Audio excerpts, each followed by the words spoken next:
Hello बच्चों, welcome back to my channel. देखिए आज 5.2 प्रश्नावली क्लास 10th का क्वेश्चन नंबर 5 हम लोग डिस्कस करेंगे। निम्नलिखित समांतर श्रेणी में से प्रत्येक श्रेणी में कितने पद हैं? पदों की संख्या बतानी है। तो चलिए बिना देर किए वीडियो को स्टार्ट करते हैं। क्वेश्चन है ये, देखिए क्वेश्चन है यहाँ पे कि 7, 13, 19 और 205।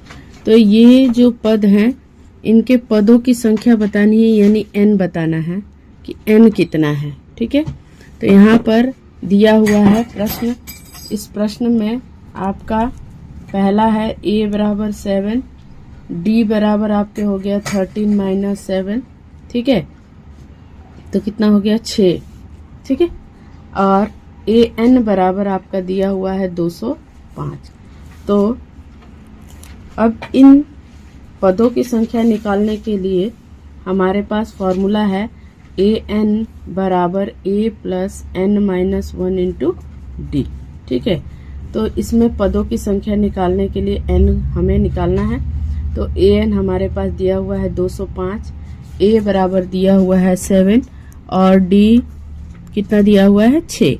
तो n माइनस 1 इंटू 6। ठीक है, तो 205 ये 7 जो है इस तरफ चला आएगा माइनस में, और बराबर क्या आ जाएगा n माइनस 1 इंटू 6। ठीक है, तब इसमें से इसको घटा देंगे तो 8 हो जाएगा, और ये आपका 9 हो जाएगा, और ये 1 हो जाएगा।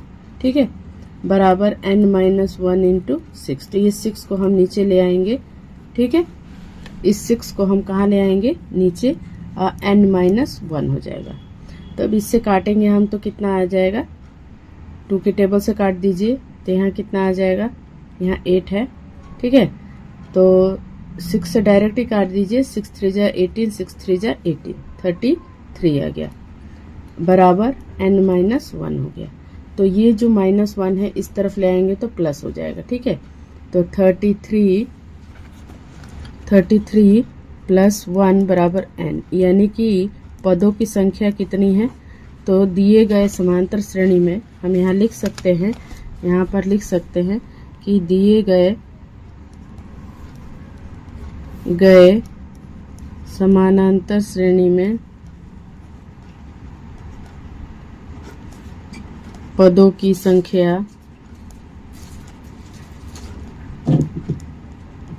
कितना है?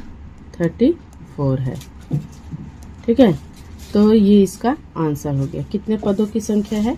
34 है। ठीक है, अब चलते हैं दूसरे सवाल की तरफ। दूसरा सवाल क्या कह रहा है कि 18, 15 से 1/2, 13 और लास्ट है आपके -47। ठीक है, तो a बराबर यहाँ पर 18। अब d निकालना है, तो d बराबर क्या हो जाएगा? 15 दूनी 30 और 1 31/2 माइनस 18। तो हम d निकाल लेते हैं। d बराबर कितना होगा? 2 का एलसीएम 2 होगा, 18 दूनी 36 हो जाएगा।